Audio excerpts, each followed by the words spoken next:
the first day of your life after school. It is an exciting beginning of a new journey in your life.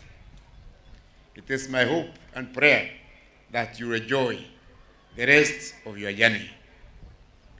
This day is very important to us because it provides us a rare opportunity for you and for your parents and friends to meet and celebrate your handwork and achievements.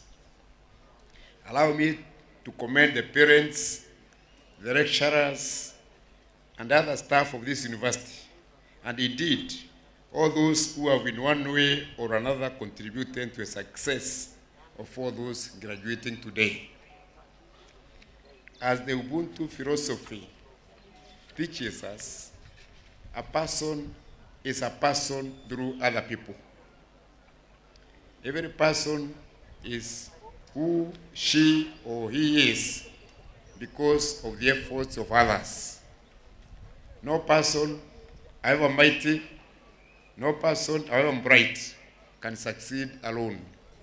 You are always a product of others. Kemu is one of the top universities in Kenya today. We in Meru are very proud of it because its main campus is located here in our county. It offers high quality education and moral guidance to the students. We celebrate the intellectual diversity of this university. If you look around, everyone is here. This university today reflects the entire face of Kenya. Tuwapigieni makofi.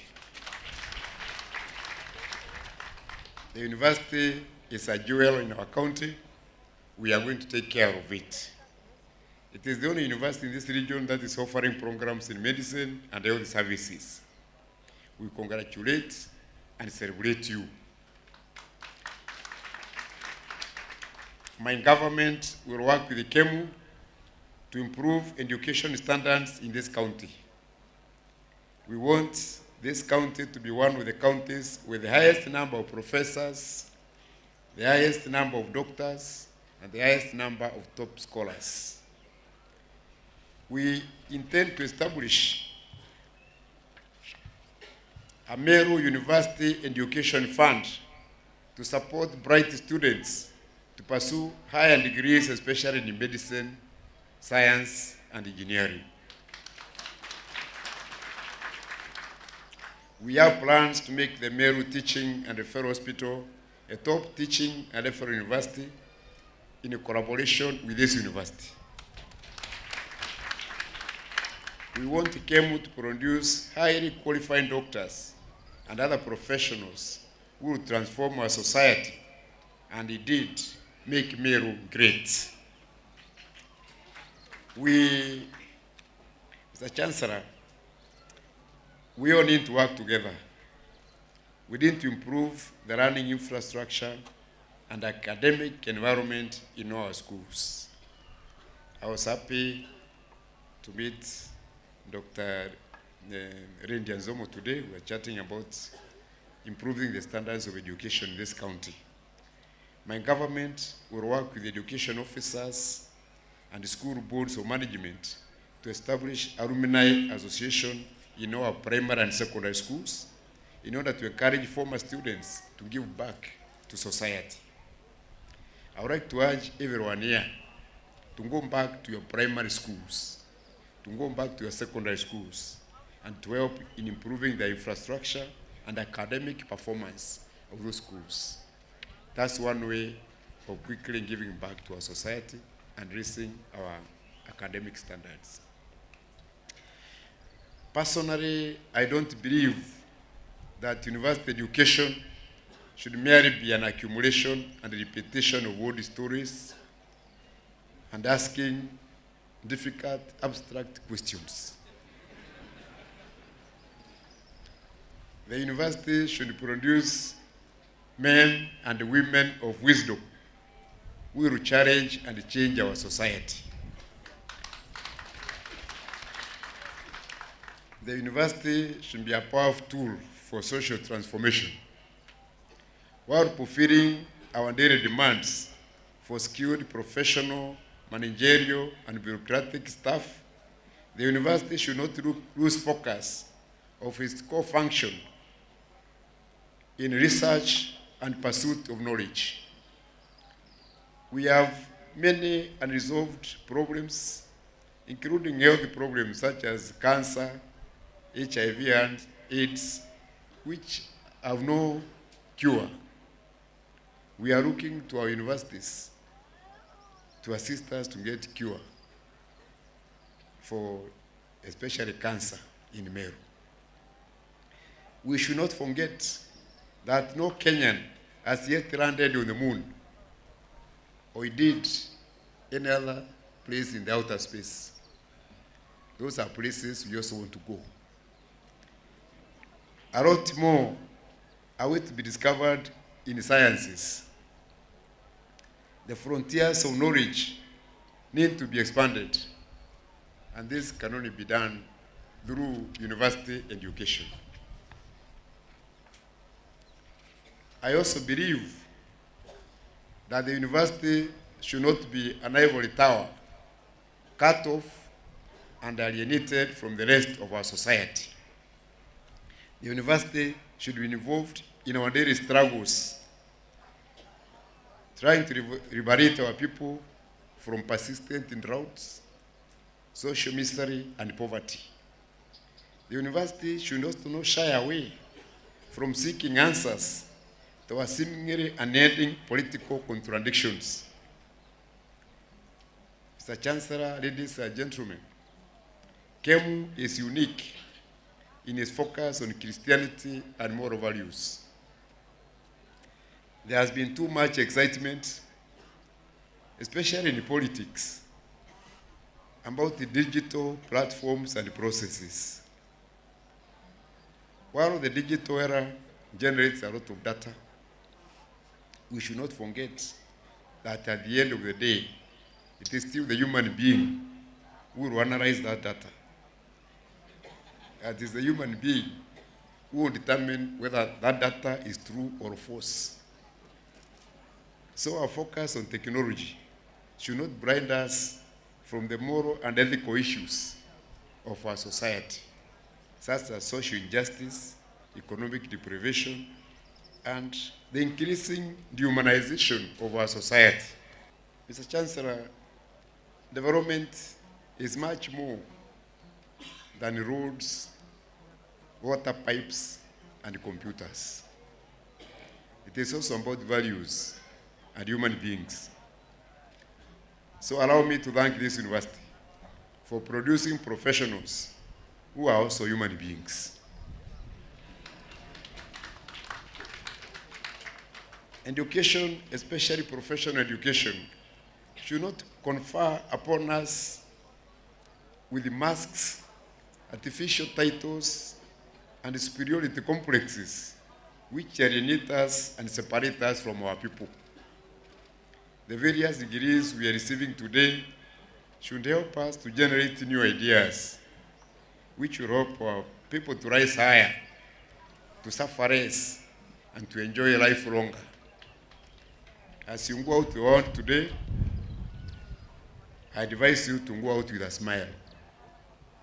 Be positive, be curious, and be eager to learn, as there are many more lessons of life awaiting you there than you have learned in school.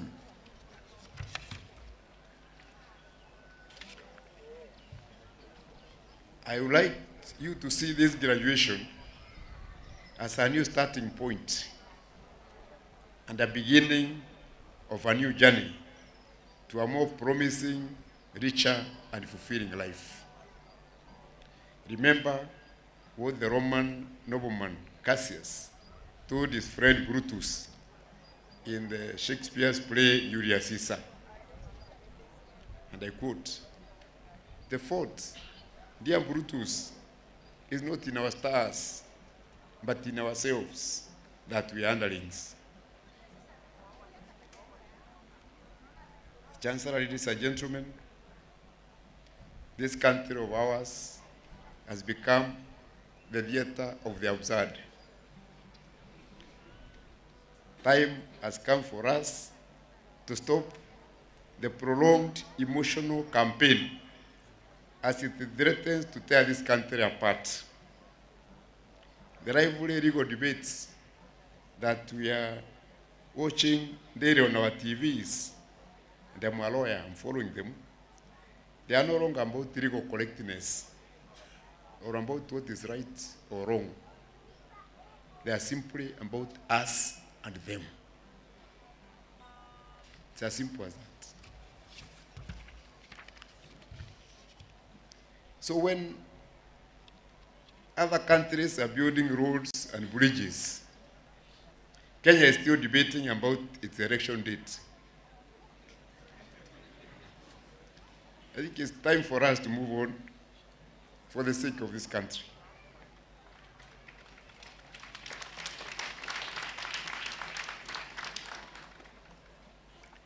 In this new journey, therefore, don't forget your responsibility to God, your responsibility to yourself, your responsibility to your family, your responsibility to your community, and your responsibility to this country, Kenya.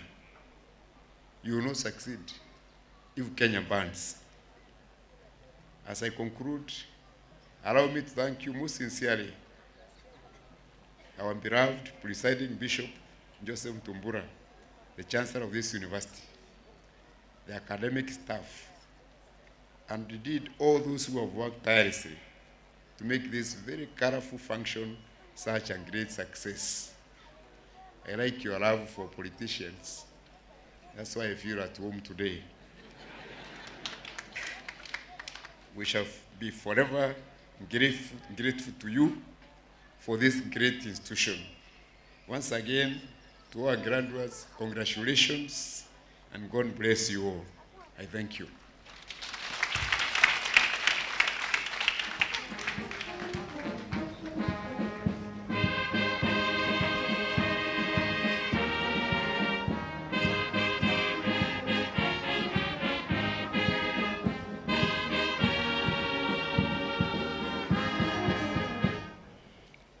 So I take this humble opportunity to recognize the presence of Professor Bonaventure Kere, Chairman of Kenya National Qualifications Authority. Professor Kere hails from University of Eldoret, but he was a dean in the School of Education, Kemu. Her Excellency, I repeat, Her Excellency, Mrs. Margaret Nanok, First Lady, Turkana County, is with us here. All the way from Turkana. Asante sana. Honorable Joseph Kaberia Isaac, who is the Speaker of the National Assembly of Meru, is here with us and is graduating. Let's congratulate him. Asante sana. Justus Arithi Kiambi, Clark County Assembly of Meru, is also graduating with us today. Let's appreciate him. Thank you very much. At this point in time, ladies and gentlemen, as the Vice Chancellor of Kenya Methodist University, I wish to introduce my immediate boss, the Chancellor of Kenya Methodist University. Reverend Joseph Mtumbura is the presiding bishop of the Methodist Church in Kenya, Uganda, Tanzania, South Sudan, and DRC Congo. He holds a BA Hons in theology from Canada, a BA Business Economics. He also holds an MA in theology and also an MA in International Business Economics. Professor Mtumbura is also the Vice Chairman of St. Paul's University Council. So ladies and gentlemen, may we rise and welcome our Chancellor, Reverend Mtumbura, as he comes to address the congregation and later on confer degrees and award diplomas. Thank you.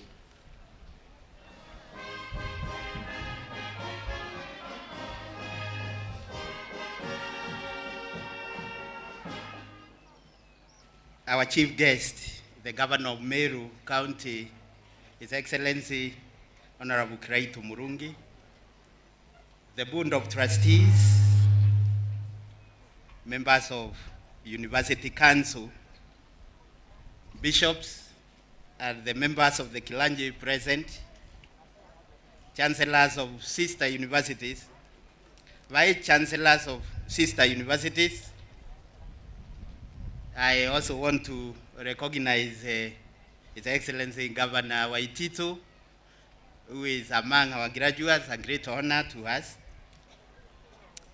Members of Senate and all the government officials from various county government as well, parents and guardians, graduates, distinguished guests, ladies and gentlemen.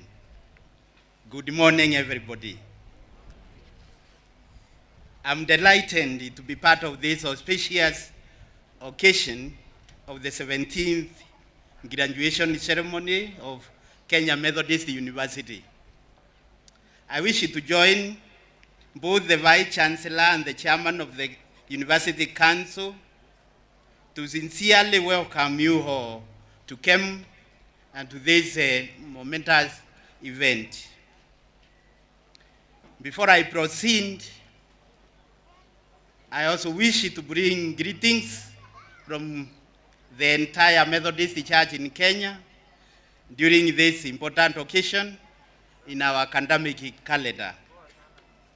Allow me, ladies and gentlemen, to thank the chief guest, our Governor, Honorable Kiraitu Murungi, for finding time to grace this graduation ceremony and for having accepted to address the congregation on reinventing or re-engineering university education for leadership and sustainable development. Honorable Kiraitu is a great sustainable development leader himself. It is therefore a great privilege for us to have a leader of this caliber addressing us today. He has almost single-handedly positively turned around the lives of millions of Kenyans precisely through his creative genius. He has made many people in this country access electricity, a key in infrastructure for sustainable development. Our chief guest, may I take this opportunity to congratulate you on behalf of the Kemu fraternity and on my own behalf for being elected as the governor. Your election is a testament to your dedication to and the track record in development in various capacities in the country. As an institution, we are proud to be associated with you and your leadership, and we believe that it will no doubt be a great asset to Meru County. Kenya Methodist University, being one of the premier universities in the county, is ready to collaborate with the county to uplift the standard of education in the county and the country as a whole. The university is also ready to work with the county in training and the capacity building of the various cadre of the county leadership and the development of skills of the youth in various areas of specialization. We will be happy to get into an agreement to make this collaboration a reality. Our chief guest, Kemu, as a university, has a rich history that dates back to 1987. In the last 30 years, the university has been dedicated to the furtherance of Christian faith and promotion of the required activities for the restoration of relationship between human beings and God the Creator. It strives to apply its Christian principles and practical evangelism in all its endeavors. We appreciate the dedication and the foresight of the founders who believed in the great vision of establishing this great institution, which was largely impacted, or rather has impacted the society through training of many professionals who owned the key positions in both the private and the public sector. We are so happy that Reverend Dr. Lawi Matthew is able to be with us here today. In the last few years, the university has faced a number of challenges, key among them being leadership and governance issues. When the university bestowed on me the responsibility of Chancellor of this university 4 years ago, I made a solemn vow that I would strive with God's guidance to restore glory and honor to this great institution. I invoked the blessings of the Almighty God for this great and noble undertaking. I prayed that I should never fall short when strength and courage would be required. Despite challenges that come with such responsibility, I have worked with a team of dedicated people to try and turn around not only the university, but also other church institutions, including Mawa Methodist Hospital and the Methodist Resort and the Conference Center. Our chief guest, in the last few months, we have embarked on a journey of transformation to restore the glory and reposition of Kenya Methodist University among the global leaders in the higher education. Towards achieving this, I am happy to note that in January this year, the Kenya Methodist University Board of Trustees, together with the University Council, selected the Center for Innovative Leadership and Governance under the leadership of Professor Olive Mugenda to conduct a situational analysis of the institution and assist the university to recover from the myriad challenges. Our chief guest, so far, a number of strategic changes have been implemented, which are beginning to initiate the transformation in the university. These include streamlining the leadership and identifying short-term and long-term strategies required to re-engineer the transformation. We have also started the process of reviewing our programs to ensure that they are market-driven and relevant to the current societal challenges. As the Chancellor, I am happy that the 10-year strategic plan is underway, which will incorporate the views of stakeholders and redefine the future of Kemu. I would like to assure the entire university fraternity that as your Chancellor, I am committed to this novel process of transformation, and I appeal for the support and the commitment of each one of us in order to realize the desired benefits. Ladies and gentlemen, allow me to point out that no country has succeeded without educating its people. Education is key to sustaining growth and reducing poverty. Everywhere we go, we see the power of education to improve people's lives. We have ample evidence everywhere we go. We see the power of education to improve people's lives. I mean, we have ample evidence to demonstrate that broad-based education is associated with a wide range of indicators of well-being, including a nation's increased productivity and competitiveness, as well as social and political progress. Most importantly, education is a basic human right that frees the spirit from the chains of ignorance.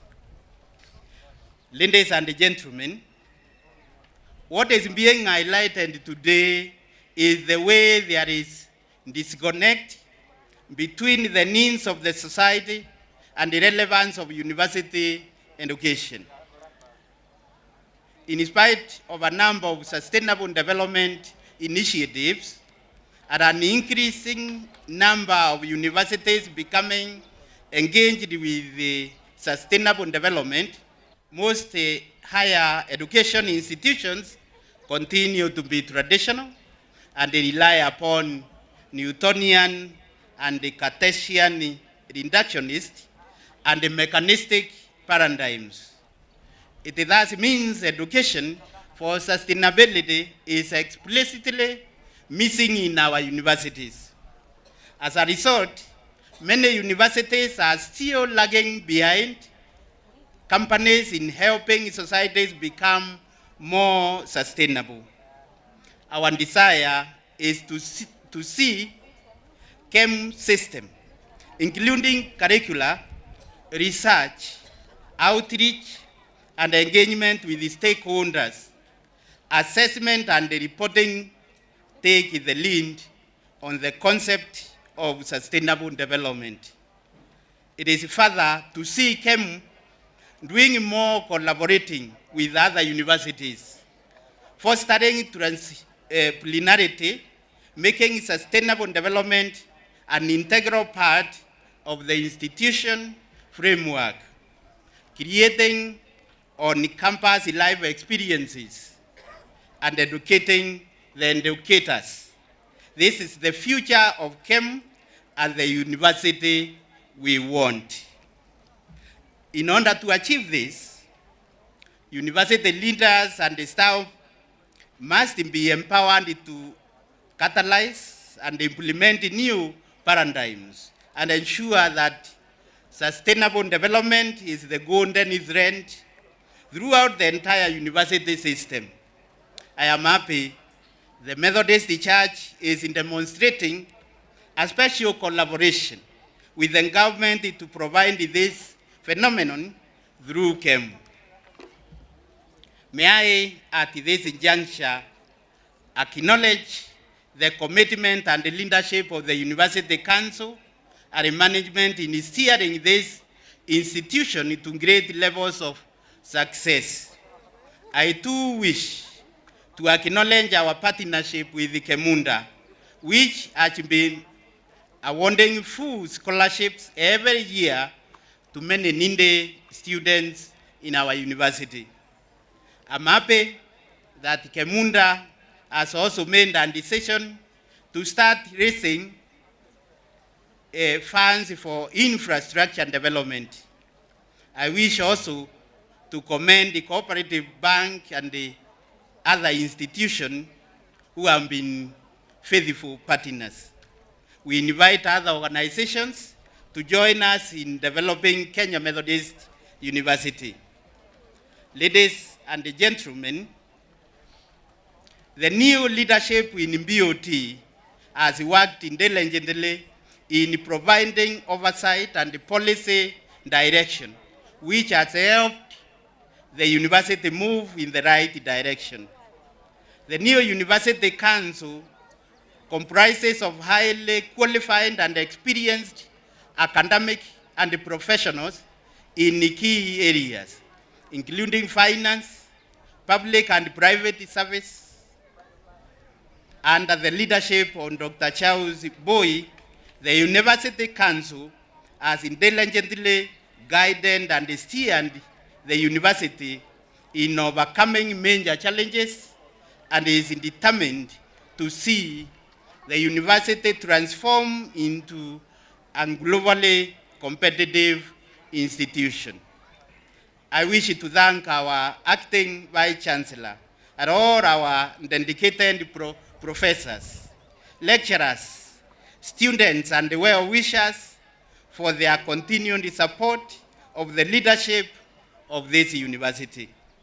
I urge you to continue with the good work as we endeavor to change Kemu into an academic center of excellence comparable only to the best.